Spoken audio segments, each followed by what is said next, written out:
welcome you all in this new video tutorial of inverse trigonometric function.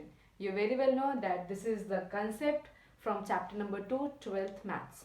Okay, so guys, I have taken all the concepts from in my video I used to take all the concepts from NCERT book. Okay, but it's not important कि आप हमेशा NCERT book को ही follow करो. You can follow any other reference book, right? आदि Sharma is one of the best books जिसको आपको follow करना ही चाहिए.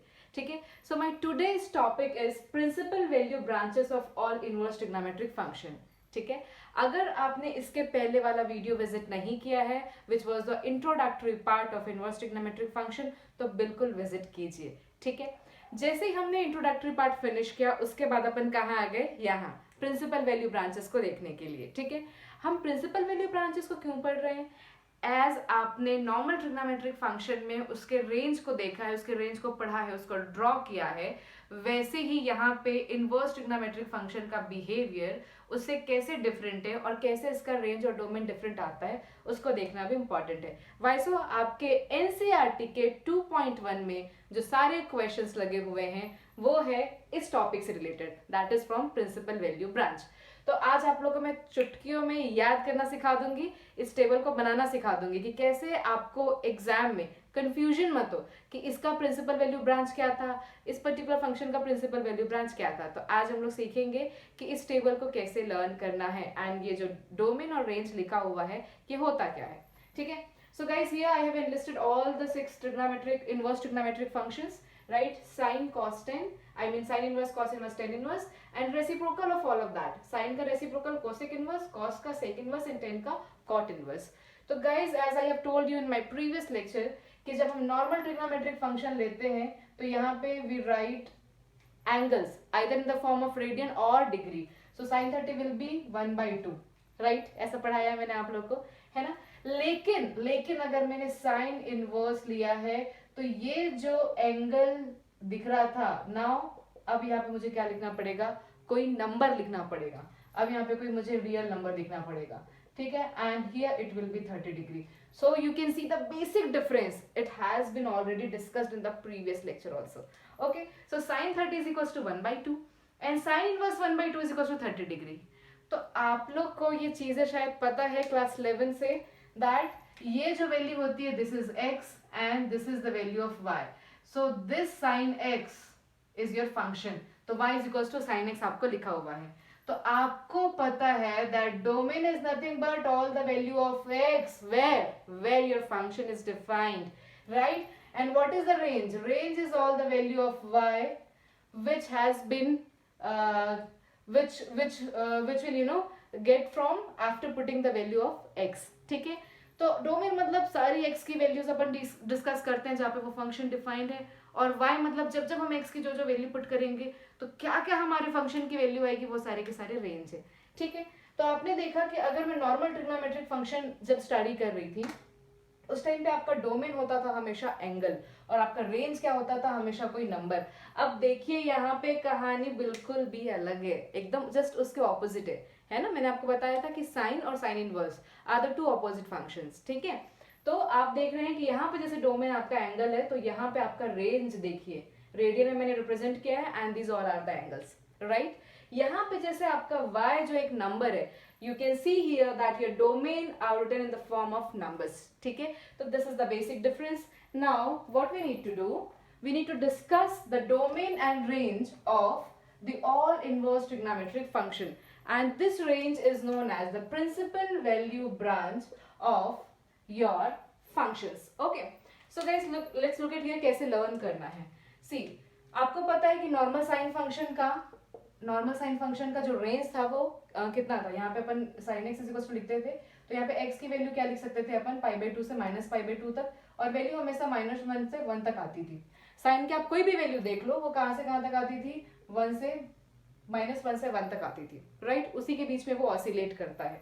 तो सीधी सी बात है, ये जो -1 to 1 है, जो वहां पे रेंज था वो यहाँ पे क्या बन के आ गया, डोमेन बन के आ गया.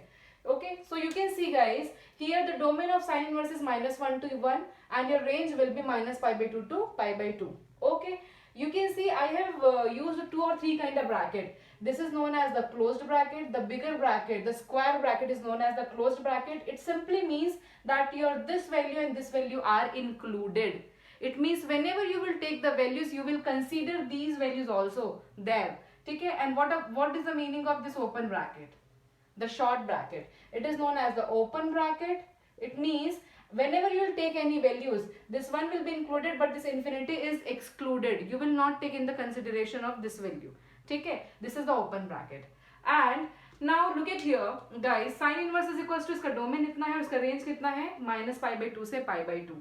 ठीक है? आपको सिर्फ 2 लाइन्स याद करने की जरूरत है. कॉस इनवर्स का डोमेन आप देख रहे हैं, बिल्कुल कॉपी एंड पेस्ट है, सेम टू सेम. क्योंकि आप कॉस का, नॉर्मल कॉस का आपने ग्राफ ड्रॉ करके देखा है, वो भी -1 to 1 में क्या होता है, फ्लक्चुएट होता है. ठीक है? इसलिए यहाँ पे इसका डोमेन कितना आ गया, -1 to 1. And its range is 0 to π. Its range is 0 to π. Okay, ये जहां से जहां फ्लक्चुएट कर रहा है उसी के अकॉर्डिंग हम इस रेंज को डिसाइड करते हैं. इसका मतलब ये कि कॉस इनवर्स की वैल्यू कॉस पाई पे कितनी आती है, -1 आती है. ठीक है? और कॉस 0 की वैल्यू कितनी आती है, 1 आती है. आप नॉर्मली सोचिए, cos pi, normal trigonometric function को सोचिए, तो कॉस पाई कितना होता है, -1 एंड कॉस 0 इज 1. जस्ट उसको ऑपोजिट करेंगे तो वो कॉस इनवर्स बन गया. ठीक है? इसलिए यहाँ पे आ गया ये डोमेन में और ये किस में आ गया, रेंज में. Get it? अब देखो यार, अब जैसे ही मैंने इन दोनों लाइन को राइट किया, नाउ कहानी विल बी वेरी इजी. देखिए, आपको लिखना है टेन इनवर्स फिर कॉट इनवर्स, और दोनों के डोमेन में आपको लिखना है ऑल रियल नंबर्स. दोनों के डोमेन में आपको क्या लिखना है, all real numbers. And you can सी कि इसका ओपन ब्रैकेट यहाँ पे आ गया. ठीक है? जो आपने साइन में लिखा था क्लोज ब्रैकेट में, उसी सेम का ओपन ब्रैकेट आपने यहाँ पे लिखा, और जो आपने कॉस इनवर्स में लिखा था उसका ही सेम ओपन ब्रैकेट आपने यहाँ पे लिखा. Get it? तो ये हमने 4 वैल्यूज तो लिख ली, right. We have done with the 4 values, 4 domain and ranges, right. Sine inverse का, कॉस इनवर्स का, टेन एंड कॉट इनवर्स का. क्या किया अपन ने, ये दोनों लाइन्स तो आपको लर्न करनी है. लर्न क्या करनी है, वो तो ऐसी लर्न रहती है. ठीक है? एंड इन दोनों का डोमेन आर है, ये बहुत ज्यादा डिफिकल्ट नहीं है, आप लोग को लर्न है. इसका ओपन ब्रैकेट आएगा as a range in tan inverse, और इसका नीचे वाले का कॉस इनवर्स का ओपन ब्रैकेट आएगा as a range in cot inverse. Okay, now what is this, now what is this.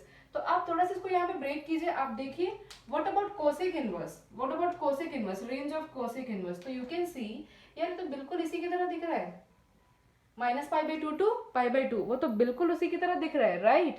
वो बिल्कुल उसी की तरह दिख रहा है, बट मैंने यहाँ पे लिखा है -0. तो मैम ये क्या है, इसका मतलब होता है दिस -0 मीन्स एक्सेप्ट 0, मतलब 0 के अलावा. ठीक है? वाई? क्योंकि आप 0 क्यों नहीं ले सकते हैं, आपको पता है दैट साइन 0 की वैल्यू 0 होती है, तो कॉसिक 0 कितना, इन्फिनिटी. दैट्स वाई जहां पे आपका फंक्शन डिफाइंड नहीं है, you need to exclude that value. ठीक है? तो आपने देखा कि जैसे आपने साइन इनवर्स का रेंज लिख लिया, तो आप कोसेक इनवर्स का रेंज बहुत आसानी से लिख सकते हैं. सेम टू सेम नोट करना है, बस आपको 0 को एक्सक्लूड कर देना है. वाई सो? क्योंकि कोसेक जो है वो 0 पे इन्फिनिटी है. सिमिलरली एकदम ध्यान से और देख लो, ये 0 to π था, अरे अरे अरे सेक इनवर्स का भी रेंज 0 to π है. बट यहाँ पे भी देखो मैंने लिखा है एक्सेप्ट π/2. क्यों? Because cos π/2 is 0 and sec π/2 will be infinity. It means आपका जो sec फंक्शन है, ठीक है, वो π/2 पे नॉट डिफाइंड है, इसलिए अपन ने क्या किया, रेंज में से π/2 को सब्ट्रैक्ट कर दिया है. ठीक है? And guys what about this, this is the domain कि x की वैल्यू हम कहाँ से कहाँ तक समझ सकते हैं, जहां पे आपका फंक्शन डिफाइंड है. ठीक है? तो -∞ से लेकर के +∞ तक आप सब कुछ जा सकते हो. आपको यहाँ से लेकर के यहाँ तक की सारी वैल्यू आएंगी, यहाँ से लेकर यहाँ तक की सारी वैल्यू. -1 to 1 में कोई वैल्यू यहाँ पे नहीं आएगी. ठीक है? या मेरा स्टेटमेंट रॉन्ग हो गया. यहाँ से लेकर के यहाँ तक की सारी वैल्यू, जो भी वैल्यूज है, मैंने यहाँ पे देखिए यूनियन का साइन लगाया है, और यहाँ से लेकर के यहाँ तक की सारी वैल्यू, मतलब उन सारी वैल्यूज का यूनियन कहाँ पे आएगा, इसके डोमेन में. ठीक है? Similarly for here. Now guys, आपको डोमेन से बहुत ज्यादा मतलब नहीं है, आपको डोमेन से बहुत ज्यादा मतलब नहीं है, आपको मतलब है आपके रेंज से, क्योंकि यही क्या है, आपका प्रिंसिपल वैल्यू ब्रांच, एंड यही यूज होने वाला है क्वेश्चन बनाने में. तो आई गेस ये चुटकियों वाला आपको समझ में आ गया कि आपको सिर्फ 2 वैल्यू लर्न करनी है प्रिंसिपल वैल्यू ब्रांच के लिए, बाकी सारी वैल्यूज आप अपने मन से लिख सकते हैं. तो let's have one question. Guys, here you can see I have enlisted 3 questions just to tell you that how to use that table which we have learned right now, right? So guys, look at here, this is my question number 1. Find the principal value of this and this. ठीक है? कैसे निकालेंगे principal value, इस पे हमारा पूरा discussion concentrated है. So let's have the solution. आपने क्या किया, आपने सबसे पहले लिखा सोल्यूशन, आपने यहाँ पे लिखा let y is equal to sine inverse of 1/√2. Okay, अब इस साइन को आप यहाँ पे ट्रांसफर कर दीजिए. This will be sine by, this is sorry it is -1/√2, -1/√2. Now guys think over here that sine जो है आपका, इस माइनस को थोड़ी देर के लिए आप भूल जाइए, इस माइनस को आप थोड़ी देर के लिए भूल जाइए. बस आप ये सोचिए कि साइन आपका 1/√2 कहाँ पे होता है, 45 डिग्री पे. Very nice. So it will be sine y, ये माइनस यहीं पे रहने दीजिए, and it is sine 45 degree is π/4. Now tell me one thing, sine of minus theta is equals to minus sin theta or not? Yes, बिल्कुल, madam ने बिल्कुल सही कह दिया. ठीक है, तो it means that you can write this value as sin y is equals to sin minus of π/4. True?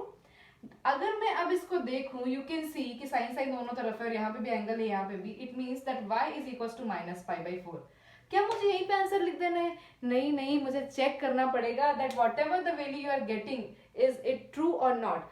So you will write over here that y is equals to minus π/4. Since principal value branch of sine inverse is minus π/2 to π/2 and minus π/4, आप check कीजिए -π/4 -92 plus 90 में लाई करेगा कि नहीं करेगा? बिल्कुल करेगा. -45 degree है तो -π/4 belongs to -π/2 to π/2. Hence principal value of sine inverse minus of 1/√2 is minus of π/4. This is my answer. इसका मतलब ये है कि इतनी जो कहानी मैंने ब्लैक कलर से कर दी है यहाँ पे, इसको आपको एवरी टाइम चेक करना इंपॉर्टेंट है. आप इसको सॉल्व करने के बाद में जो भी आंसर लाते हैं, you need to check that this value is lying in the principal value branch of the function और नॉट.